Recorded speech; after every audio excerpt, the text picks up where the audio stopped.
Welcome back to another episode of Persona 4 Gold. I'm your host Freak. Today we're going to go into bed once again.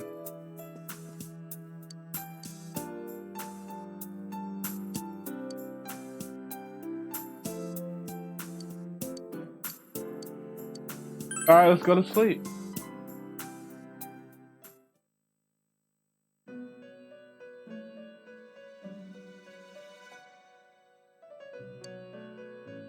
Welcome. It's been quite some time. No, it hasn't. I've been here plenty of times. Do not be alarmed. You are fast asleep in the real world. Why are you showing me my dreams? I have summoned you within your dreams. Why? Why in the dreams? Why can't you just, call my name? Now then, your journey has taken you quite a distance thus far. Do you believe you'll be able to successfully solve this mystery? I can solve it. Splendid! The precise destination of this vehicle, that too is getting rather hard to judge. Really? If we continue driving blindly, we may end up leading you further away from the mystery that you must reach. Oh my god, here we go. Well, why don't we take a moment to look back on your journey? It was for that purpose that I summoned you here tonight. Margaret?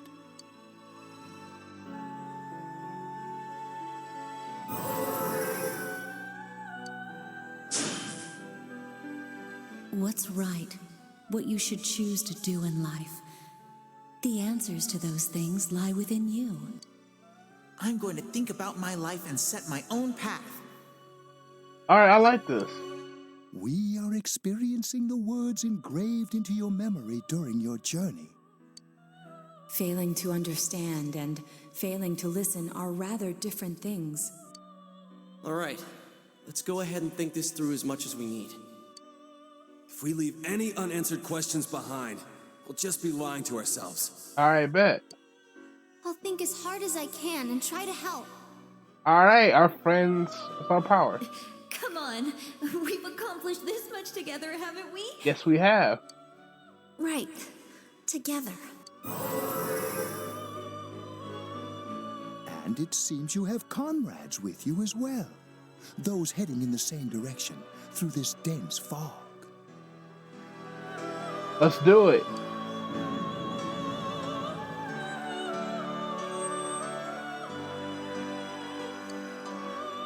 We'll be parked for the moment while I confirm our current heading.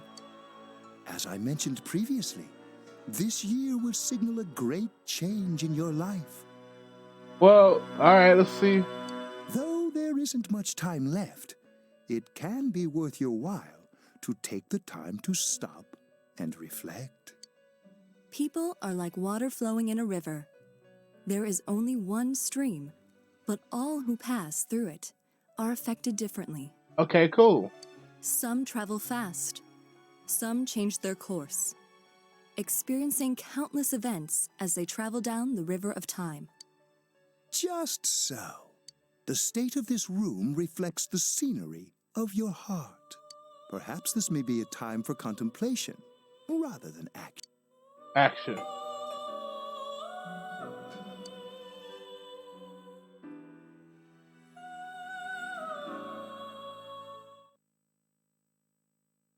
Okay, that was strange. Someone's ringing the doorbell. Alright, here it comes. Teddy's missing. I looked all over the neighborhood, but I couldn't find him anywhere. He'll be back soon. I hope so. Rise and the others are checking inside the TV to see if he's gone back to the other side. We're meeting pretty soon, so will you come with me to Jeunesse?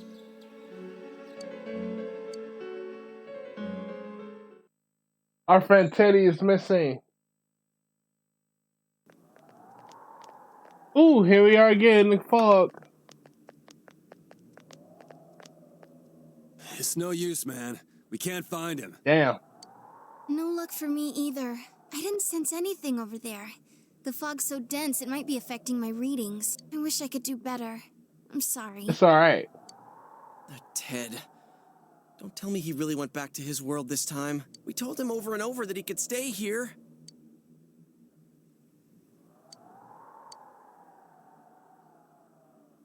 He'll be back for sure. Yeah. We'll just have to believe in him for now. He plays dumb a lot, but he's attached to us deep down. He wouldn't disappear without saying anything, right? Yeah. I'm worried for Teddy myself, but let's trust in him and await his return. Right now, we must concentrate on the case. Okay, let's do it then. It won't be long before Namatame is transferred to another location. We must hurry, or we will miss our only chance to get his perspective on this. Okay, let's figure out what's going on. You know, I've been thinking about the case since, but something just doesn't seem right. Let's quickly review the facts. Of all the victims, only 2 were killed. Miss Yamano the announcer, and Saki-san. From the documents we found in the car, we know Namatame had some sort of dealings with them. I mean, yeah, you know, he was doing the do with Miss Yamato and Saki. Well, we don't know what he did with Saki, but he did some things. After that, there were multiple attempted murders in which we were targeted. It was only when he took Nanako-chan that we caught him in the act, identifying his modus operandi in the process. Well, that was easy. When I hear you put it like that, sounds like the dude's guilty. As a result of Namatame's arrest, the police admitted that Mitsuo Kubo was a mere copycat killer. Back up to yesterday. Remember when you said Namatame didn't have a motive to kill the announcer? Yes, and the fact that he said he failed to save the little girl. Like, many times. That's what's bothering me. Right. Either he's completely nuts, or we're misunderstanding something. No, we're definitely misunderstanding. You lost me. She's trying to say that if Namatame is sane, then there may be facts in the case we don't know about yet. Let's talk to him. Sane or insane? Sounds like a play I saw before. When he talks about saving people, what does that actually mean? Well, he said, you heard his shout. He said he failed to save the little girl. He failed, meaning he received the F of saving. He said, because you guys got in my way of saving the little girl who died. I don't think there's any doubt that it includes kidnapping people and throwing them into the TV. Oh my God. Could he mean saving them through death? He No. did call himself a savior and said that the other side is a wonderful world. So they'll be saved if they die? What a bunch of crap! The bastard should have gone and saved himself. Oh my God. What do you think, Senpai? If you think about it normally, it's gotta be him. But there ain't nothing normal about that world anyways. Ain't nothing normal about us trying to solve a case that the police can't solve. There's something I've been wondering about for a while. When we first encountered him, he said, "You're the ones I saved. Don't worry, I'll save this girl too." Yes. So, if he saves people by killing them, did he save us too? Hey, finally, you can go get somebody get some brains because he said, "You the people I saved. Don't worry. I would save this girl too." Ooh. Wouldn't he actually have failed to save us? Thank you, baby girl. Started to put some sense in. You raise a good point. If he thinks that salvation comes only through death, his words to us make no sense. It really doesn't. And another thing, the Namatame who appeared on the Midnight Channel said he failed to save Nanako-chan. Yes, he did. Well, maybe he really was trying to save the victims by putting them inside the TV. Come on, don't get all quiet like that. You guys know I just say the first dumb thing that pops into my head. No, baby girl, you were right. Yeah, you got potential. Believe in yourself, baby girl. Believe in yourself. The possibility that he truly intended to save us. But he's still the one who threw in Saki-senpai and that announcer, right? What? Wait. Sure, we haven't nailed down his motives, but that doesn't change the fact that he killed them. Or what? You think someone else was involved? What makes you think so? Because he didn't kill us. Well, Yukiko and them. He ain't killed them.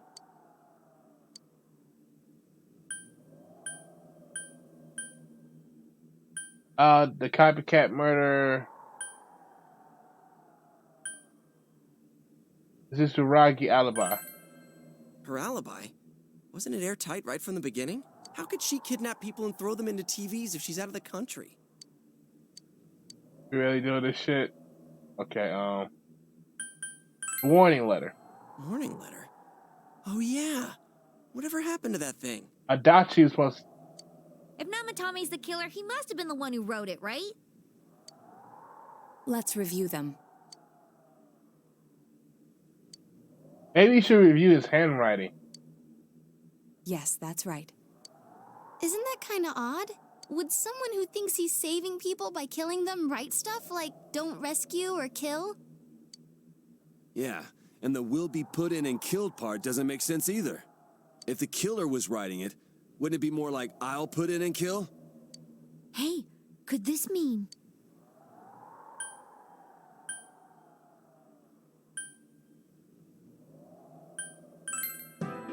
There we go. Yeah. Ooh.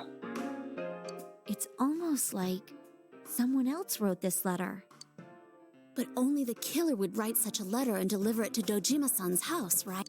If someone else wrote it, that could only mean... Dear God. Since this is such an unusual case, I was absolutely convinced that other than the Kubo incident, there was one culprit. So Namatame really was trying to save his victims? Everything is exactly the opposite of what it first seemed. In Namatame's parlance, failing would have been the first two cases when the victims died. Oh, yeah. If he had used his method twice and failed both times, he would hardly have continued using the TV. And yet he did. It all seems to suggest that someone else wrote this warning letter while observing the entire case. Someone else? Then it wasn't Namatame that killed Saki-senpai and the announcer? No. We can't say for certain yet. We urgently need to speak with Namatame face to face. We're seeking the truth, y'all.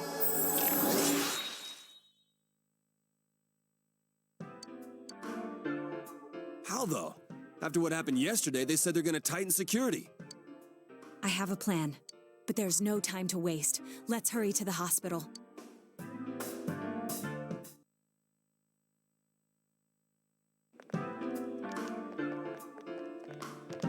Hey, this place is off limits. I'm a consultant with the police. I'd like a few words with Namatame-san. May I go in? This is Unit 252, requesting confirmation on an ID. Name of Naoto Shirogane. Huh? Ah, understood. I see. We're so lucky to have her.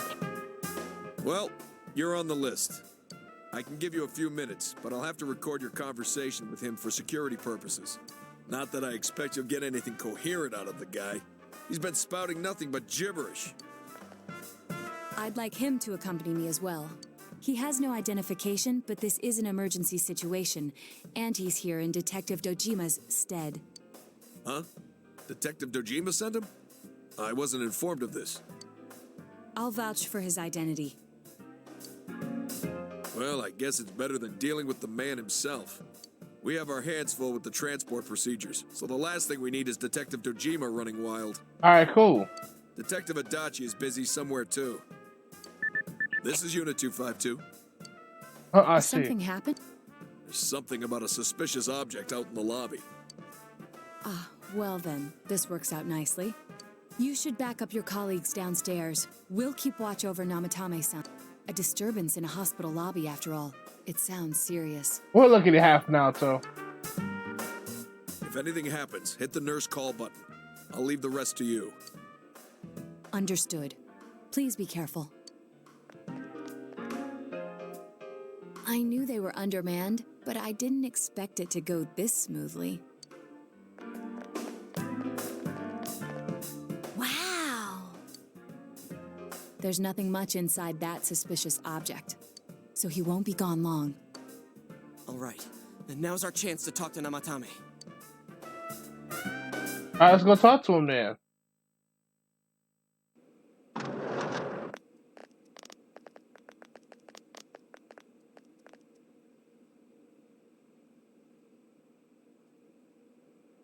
Namatame-san, there's something we'd like to ask you. It's tempting to think that you were the culprit behind this entire case. And to be honest, there are many in this town who hope you are. But we are here to learn the truth. So please, answer our questions. Huh?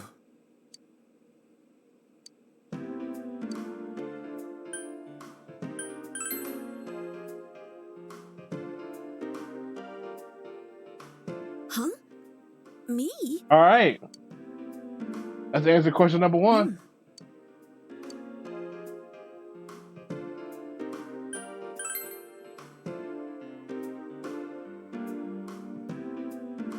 No. If nobody saves them, they'll be killed. That's why I put them in there.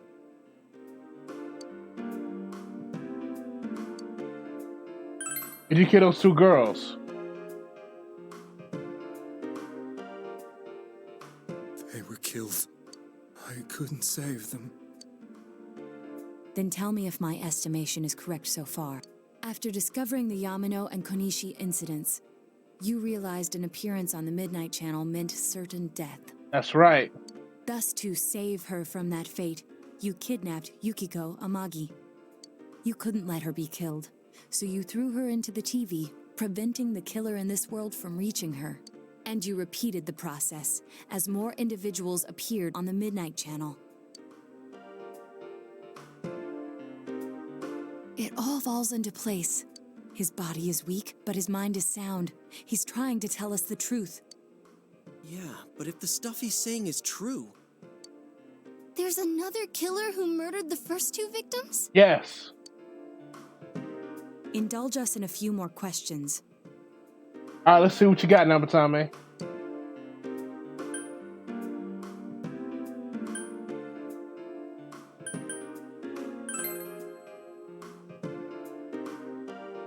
I didn't know. I never thought it would be that kind of place.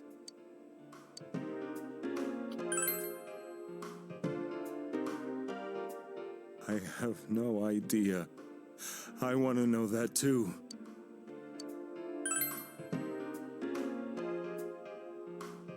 What are you talking about? As I thought. You believe me? Did they find him? Did they find the one who did such cruel things? Mayumi. Please calm down. Our ability to find the culprit rests on you. We know about the other world. In fact, we're the only ones who can fully understand what you have to say. Only you? Yes, let's tell us. We did blame you for everything at first. But now I think we can accept whatever you got to tell us as truth.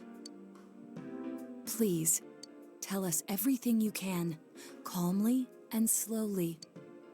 You're willing to listen? Do my story?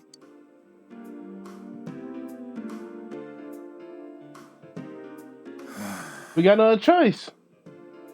All right.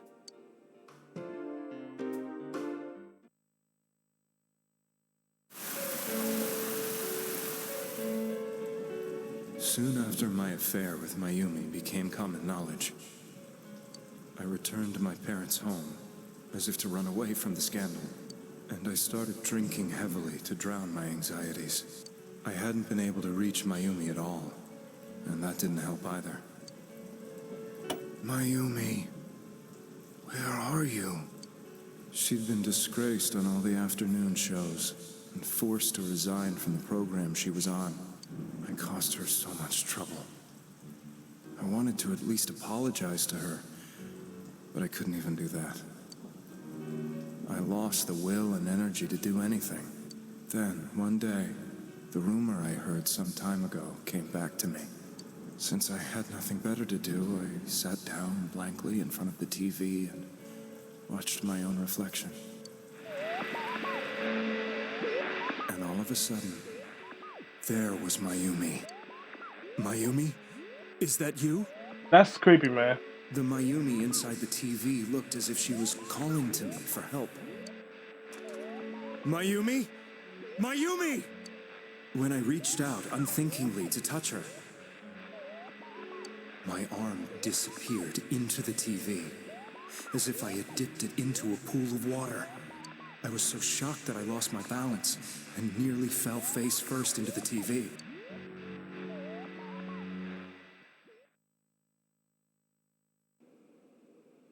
I was so scared.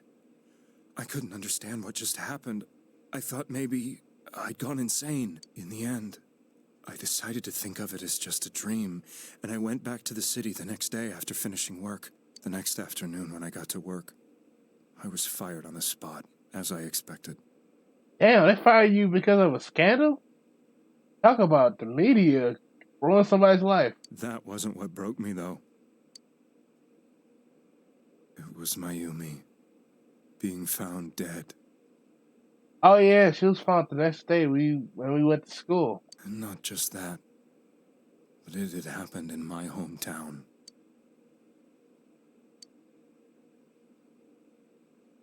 I was dumbstruck. But later on, I remember the image of Mayumi I'd seen that night. Was it not a dream? Could it really have been an SOS from Mayumi?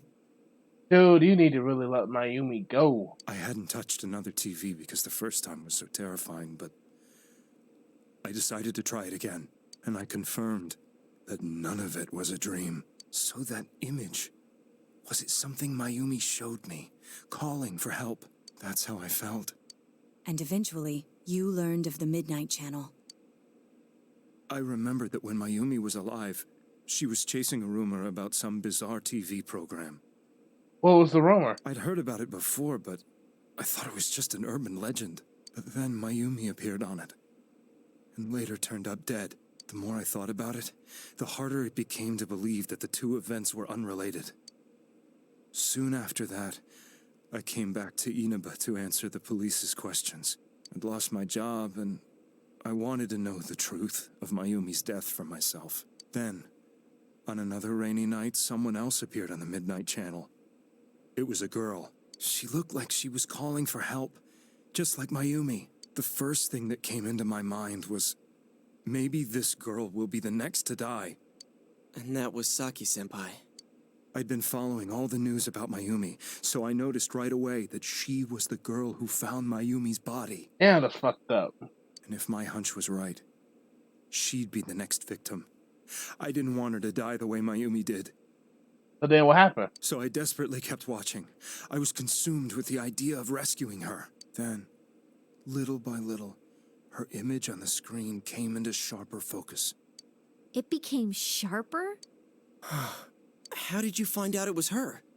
After I came back, my father couldn't bear to see me in such low spirits, and gave me a job with the family business. Okay, that's cool. I met that girl when I delivered a package to the liquor store.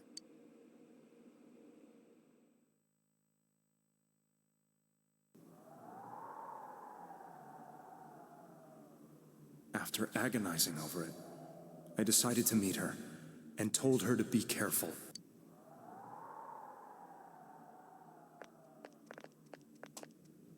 But that same night, On TV. I'm sorry, I didn't mean it. she looked as if she was being engulfed by some black shape. She was writhing in pain. That's why I warned her. Why won't she pick up the phone? Come on, please. Damn, you blowing up her phone? I mean, I get you trying to save her. I mean, I The get next it. day, they found her dead. Damn. I bet you was fucked up. That's some fucked up shit. You know, because you trying to save this girl, and she ends up dead. That's messed up, man. I knew she was going to be murdered, but I couldn't save her. I blamed myself, thinking there must have been something I could have done. There was no one who depended on me. Nobody at work, not even my wife. Mayumi was the only one who accepted me for who I was. But she was murdered.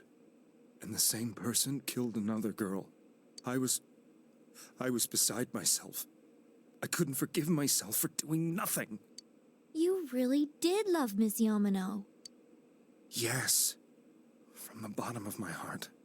Before I was married, my wife made it big in show business. I was happy for her, but it put a strain on our relationship. I think I can kind of relate. It was around that time when I met Mayumi. She was interviewing our candidate for the next election. She was a big-name announcer, but she only worked with local stations, and her attitude towards work was similar to mine. We both came from Inaba, so she was easy to talk to. I knew it was wrong, but I couldn't help getting intimate with her. She gave meaning to my life. Soon after Saki-san was found dead, yet another girl appeared on TV. That was you. Oh yeah, I guess she was the next one to appear after me and Yosuke's. She'll be kidnapped next. And murdered. I can't let her end up like Mayumi and that other girl. This time, I'm gonna do something. My opponent was a murderer who left no clues to his identity. I thought hard about what I could do to protect her from someone like that. I'll never convince her. If she gets suspicious and they arrest me, who'll save her then? The girl inside the TV looked as if she was smiling at me. And that's when it hit me. I apparently had the power to go through the TV screen to the other side. Then, what if I put her into the TV and give her shelter there before the killer gets her? What are you trying to tell me? That it's safe over there? Is that it? The girl inside the TV seemed to smile at me again. And I thought, no matter what kind of place it might be, it's better than being slaughtered. Once things calmed down, I could just let her out again. If she's inside the TV, there's no way they can find her. It felt as if everything was starting to come together in my mind. Could it be that Mayumi gave me that power to prevent any more victims from meeting her fate? Really, dog? The chick you had an affair with, the chick who, first off, just left out of nowhere, like, this is... gave you that power. Was it my mission to save people? God help me. But there was a big problem. If I explained the situation to the victim, they wouldn't understand. I had already tried that and failed miserably. It seemed the only thing I could do was to take them away. If that was my mission, I'd just have to do it. Alright, cool. Or so I thought. Mayumi, please lend me your strength. Dude, you really gotta get over Mayumi. Like, seriously. Like, Mayumi is a chick you... Oh my god. He was really in love with Mayumi. He, like, forget his wife. So, since you thought people who appeared on the Midnight Channel would be killed, you kidnapped us in order to save us. Mission? Give me a break! You never stopped and wondered about any of this? I thought I was the only one who could help them. I did call the police, but they didn't believe me. I knew the area well, thanks to my job. I had a large truck, and I could move around without suspicion. Yeah, because you had a large truck, and no one looked twice at the truck. I thought my job as a delivery man would be the perfect cover for my mission. I thought no one else could do it. But are you telling me that I wasn't saving them? No, you was putting her in danger. If a person is still within the TV world when the fog appears here, they will die. Beginning with Yukiko-san, the people you thought you had been saving were, in fact, in mortal peril. It was my friends here who really saved us all. I had a feeling that was it. When I went after that little girl and entered the TV myself, for the first time, I had some doubts about myself. You refer to Nanako-chan, correct? The police were after me, so I had to get away. But I still felt I needed to do everything I could to save that poor little girl. That's why I went in after her. But the TV world was completely different than I imagined. Such an abominable, grotesque place. Yeah, you just put people in danger. I knew that the three of you who I saved went back to your normal lives, so I didn't realize how terrible that world was. You mean 4? Yeah, you mean 4.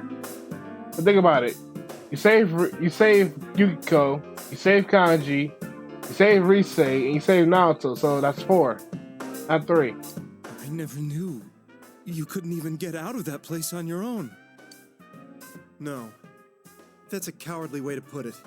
I'd probably already begun to realize that it was a dangerous place. If I hadn't, I wouldn't have gone to see you all. See us? Wait, are you talking about the concert we did at Junes? Yes. I wanted to know why the ones I saved were all hanging out with each other, and how much you remembered. But in the end, I couldn't bring myself to say anything and ran home. I must have felt too guilty. But all the doubts and anxieties I'd been unconsciously suppressing exploded out when I entered the television myself. I thought I was going insane. I probably did. And you know the rest. When I came to, I was lying in a hospital bed. You really were trying to save people. But I ended up doing just the opposite. What a fool. No, I'm the fool. That's I Squawker. always wanted to enter the world of politics and become useful to society. But after losing my job and the woman I loved, all I had left was this power. I convinced myself that world was some sort of sanctuary, and I secretly believed myself to be a hero.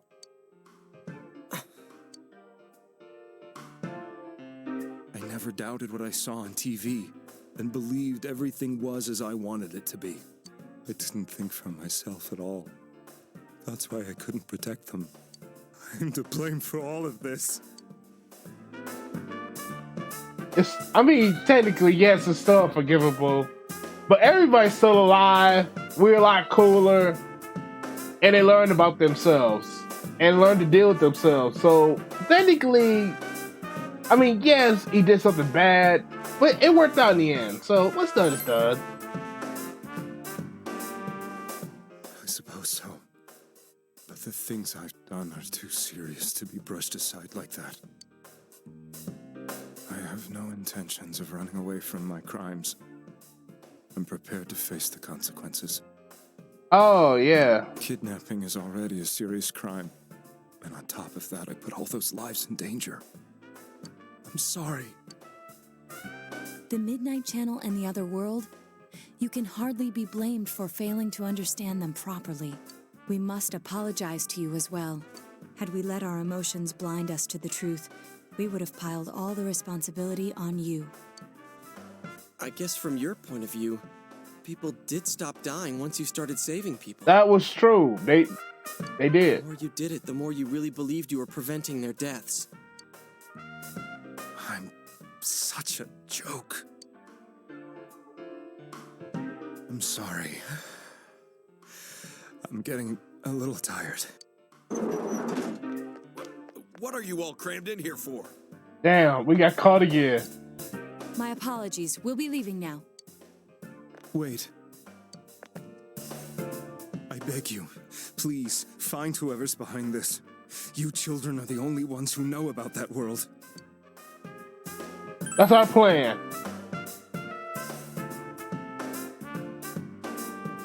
It's all clear now. He never committed any murders. Alright, so cool. So It let's was another party who threw the first 2 victims into the TV. Okay, so let's start talking in front of the cops. Let's start talking in front of the cops. The Popo is right there. Let's start talking in front of him.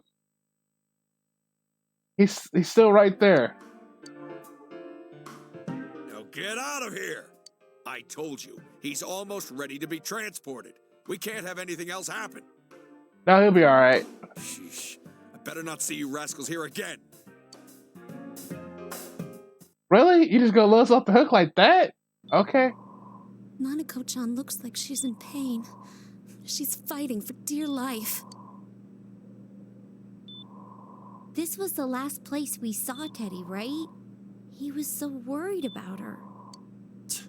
How can he flake out like this when we have to find the real killer? The police consider the matter closed. We'll have to do all the investigation from here on out. Alright, so let's do it.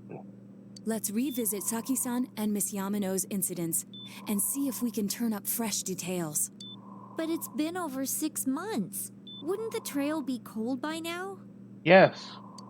I know, but we can't give up. We're the only ones who understand what's really going on. And you never know. People might remember some things now because they've had so much time to think about it. Let's split up and talk to people all over town tomorrow. We'll meet up in the evening to discuss our findings. I hope we can find out something about Teddy, too. Alright, so let's do it. So this next one, I'm going to be blunt. I really am going to be blunt about this. So before I end the video here, the next one is going to be very important because finding the killer is going to be very difficult to find. Atlas themselves are bad when it comes to writing. They are very bad when it comes to writing. Like, they put the why and the how he did it. They didn't put in much on how the investigation team found out who the culprit was. I mean, if you feel it's different, please point it out to me. I've seen all the anime a whole bunch of times. I played this game a whole bunch of times, and I still can't figure out how, in God's earth name, they figure out who the killer is without spoilers. So yeah, so if you guys enjoyed this video, please drop a like, subscribe, you guys a new comment down below. Until next time, we will, do some more investigation, all that good stuff. So y'all be easy. Bye.